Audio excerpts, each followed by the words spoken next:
The gentleman in question is sadly and undeniably dead. We're just going to walk up to him now and wave hello. Or get in a combat-ready stance and beat the living Okay, nope, he faded into our body. That doesn't happen to me often. But when it does, I'm equally confused. Oh, and that lady's down. Better go protect her, I guess. Okay, so this is my assassin playthrough. It's going to be a little different than all the other videos I've done on Dragon Nest up to here. It's going to be mostly post-commentary if you enjoy it. And it's going to be examining the strengths and weaknesses and pretty much the clear times differences between the academic run, Tinker run, and the assassin run. Hello, lady. It's nice to meet you. So we're going to incorporate some fast-forward stuff and some other interesting techniques. I'm going to tell you about strategies I have and things like that. First, attacks. First, we have Swift Cut, which has a 6-second cooldown and has a crap ton of potential. I mean, yeah, it's just a forward dash there, and I'll talk about that later. Then we have Dirty Trick, which has 2 stages to it. The first stage you'll see here, in a second I guess, has the throw out. Then if you hit the regular attack button, you'll do a charge forward. Then we have Piercing Star, 8-second cooldown, and it is a mid-ranged throwing thing. And boop, and that's pretty much it. So what I'm going to do is before each one I'm going to show the skills I have available before going into each thing. And I have a hell of a time in this first dungeon simply because you always have a hell of a time. I mean, first level, first running through a master instance, and you only have access to 2, maybe 3 abilities, and don't even have the ability to pop back up instantly. And that, and you're getting used to the class, so this takes me for an eternity to get through. But when I do get through it, things sort of start to get better. I was considering, wow, why am I even doing this? I mean, Assassin, not as good as Tinker, you know? But you'll notice that my playstyle for these bosses kind of stays like that. Anyway, it took 5 minutes, 22 seconds for the Tinker to clear its associated run, and the Assassin took 5 minutes, 34 seconds. And that's about where things are going to start no longer favoring the Tinker. It becomes a lot easier for the Assassin the more abilities he gets. That and his abilities start to scale drastically, whereas when you put a point or a rank in anything, usually in a class it's first level through 5th level, not much of an increase, maybe 1% increased physical damage, maybe 3%. And at level 6, it maybe gets a new utility ability or it gets a huge up in damage, usually 5%, sometimes even 10%. With the Assassin, you're getting 4 to 6% increases in your skill ranks, so really meaty damage increases every time you put a point in. Don't know why that guy hung around as long as he did. Kind of awkward. Oh hey, it's that guy who decided it was perfectly okay and natural to just fuse into me. That's not weird at all. Okay, this is one thing I have a problem with, because he's like, whoa, where did I learn to fight like that? And you assumed a battle stance when you first met the alternate version of yourself before he fused into you. You had to have known something. I mean, you assume a battle stance pretty much when you stand still, when there's no one there. You're telling me you didn't know how to fight until now? You were a wanderer, I imagine. Oh well. That's small grapes. Small grapes. Yeah. I love this guy.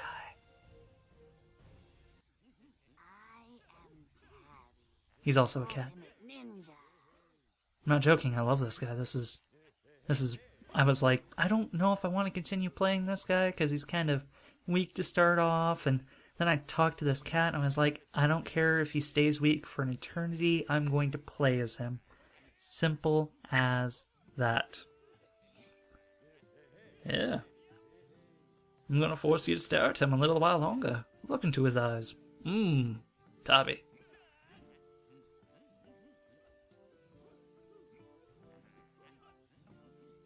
I hope so. Oh, of course. Hello, lady. We don't know your name yet. Okay. So, I don't know if in the future you want me to cut out the parts here where I'm talking to individuals. I'm basically keeping key story things involved with it, but I'm knocking out all the things that are like, you've heard this before, if you've seen this before, but I don't know. It's a new thing I'm doing here. So if this takes too much time and you really don't care, I can cut it out and just do dungeons straight up. If you want me to slow down the dungeons and just go point by point what I do, I can manage that, but I'm just going to... The way I want to do it right now is I want to show the skills that I have available to me before going into a dungeon. So you know how the skills work. And then I can speed up the dungeon, and if I run into a certain thing during the speed up part, and it's obvious because I'm there for a minute or two, and even with speed up, it still notice it, you can, I can explain things. Explain myself. Yep, she's a time-traveling individual. And that's important, I guess. Yeah. Yep, okay.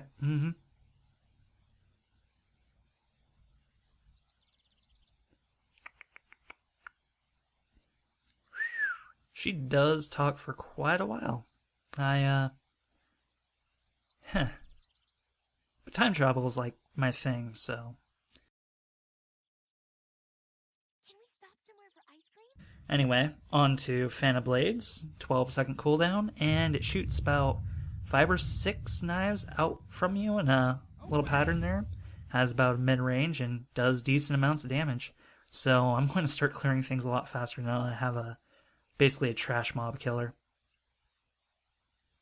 And it makes life a lot easier, let's just say that. Shielded things, kind of annoying, but easy to get through.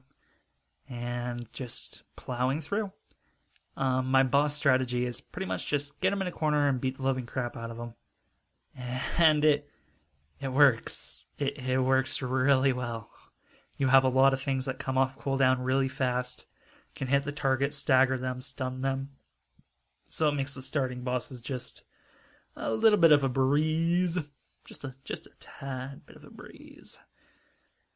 Okay. And yeah, I just push him in a corner and I'm like, maybe I have to deal with everything around me. And then I decide that's not the best idea and I should just finish this fight because I'm taking too much damage. Yep. And the Tinkerer took 9 minutes 5 seconds to complete their comparative one. Took the Assassin 8 minutes 22 seconds. And you might say, well, Realistic Villain, this is because you've had a lot more practice. No, I took about 3 months off before filming the Assassin stuff. So this is rust. So much rust. So much rust. So yeah, this is really comparable to the original stuff. I'm glad I took the 3 months off, honestly. Okay, who am I talking to? Oh hey, it's the girl who hasn't given us her name yet. Hey, yay. I'm gonna call you Lenaria. I think that's your actual name too. Especially with this post-commentary, I finished the gameplay a while ago. Like a while ago. And I had filmed the commentary during the video. And it came out quiet. So quiet you could not hear a word I said. So I decided, you know what? I have about 3 hours of footage. I'm going to condense it into 19 minutes and I'm going to do a nice voiceover. As nice as I can get. I'm going to try to be professional.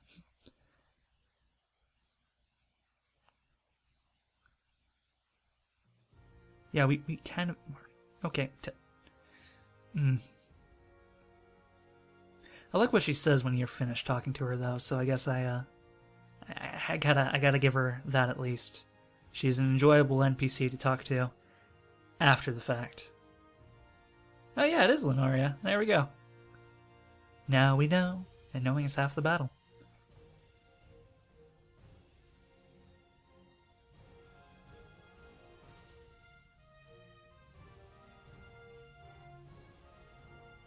So with her, actually with assassin gameplay, it's a lot of close range and a lot of mid range thrown in. And I still don't know what I'm going to focus in. Whether I'm going to be basically Light Fury, Abyss Bringer, or Raven, or Ripper. We'll find out though. Thanks for the good luck. I kind of like how they went full on and actually gave a representation of the character model. Again, seeing as how their art and concept art is sometimes better than the in-game models when you have textures turned down for maximum FPS. Let's just say I felt I needed to get a full 60 FPS to enjoy the assassin.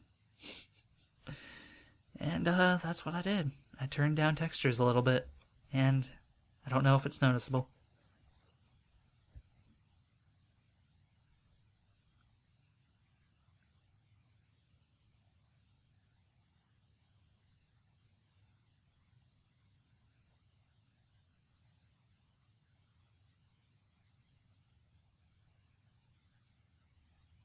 Find the rose in the catacomb. Can we stop somewhere for ice cream? Okay, next ability. We have Shadow Hand. Hand has a 15-second cooldown. And it has a initial close range burst, and then it has the mid-range burst. Amazing for clearing out enemies, especially those with super armor or shields. I enjoyed it a lot. And here we get this interesting plot line where it's, oh, we're before Rose gets kidnapped and she's just in the catacombs for fun and she has a vision, so we learn more about Rose and her visions, and then we get pulled into the future where she's already kidnapped. And I love time travel. It's one of those things where it's okay if you feel lost, because that's kind of the whole point of it, is to give a nice little wink to the people who are thinking ahead and trying to connect the dots, and if they connect the dots together, it gives them a nice little reward if they get it right, I guess. It's kind of like why I like Doctor Who. And it's connecting the dots before the reveal. And it doesn't ruin the reveal by doing so. And this guy's the only guy I don't try to push into a corner because he's a big minotaur and he dealt a lot of damage to me when I tried that the first time, and then I just annihilated him. For the Tinker comparative one, it took them 11 minutes and 7 seconds. Assassin took 9 minutes and 7 seconds. Yeah, we're shaving off minutes now. No longer shaving off mere seconds here, seconds there. We are clearing this.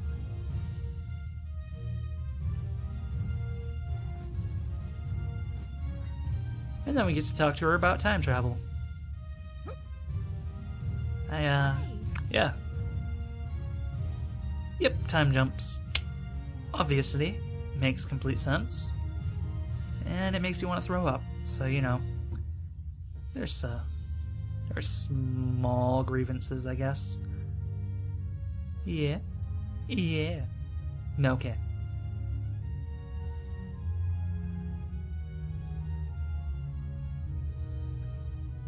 If you guys want me to, try to voice the conversations that are happening instead of just having the conversations appear, I can also try to do that.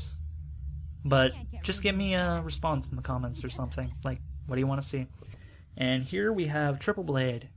Basically, if you dodge and press the regular attack, you can throw out 3 blades, giving you some more dodge animations, or you can just use it to give yourself a little jump back. Boom! Clearing it out as fast as I can. And, yeah, have to punch that a couple of times. And this is where things start to get a little ridiculous, I think. Because push him in a corner and he's dead. That took 45 seconds in game to do.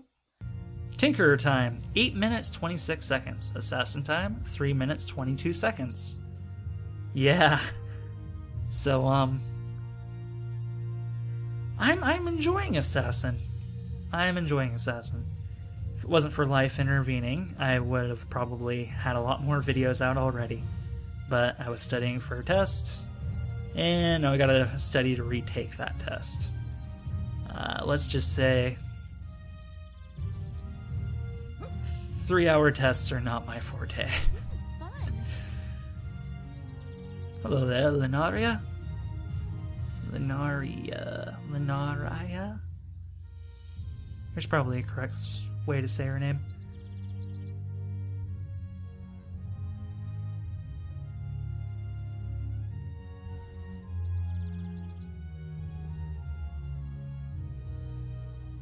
I always wonder if they're ever going to do anything with those split question things other than a fail state and a success state.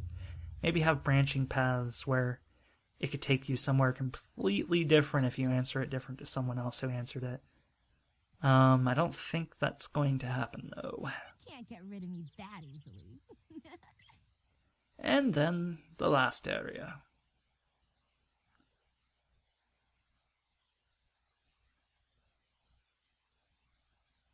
Yeah, there's no difficulty here, so there's not much to talk about.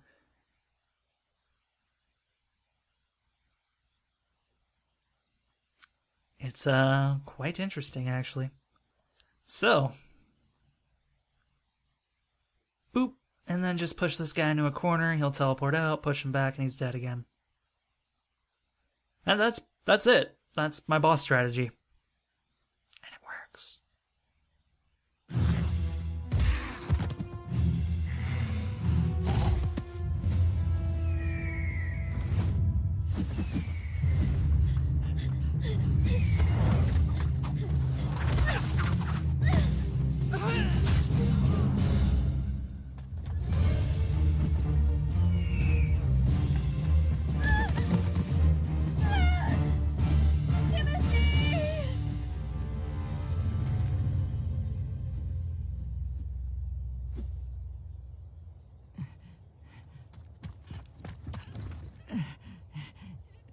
Save.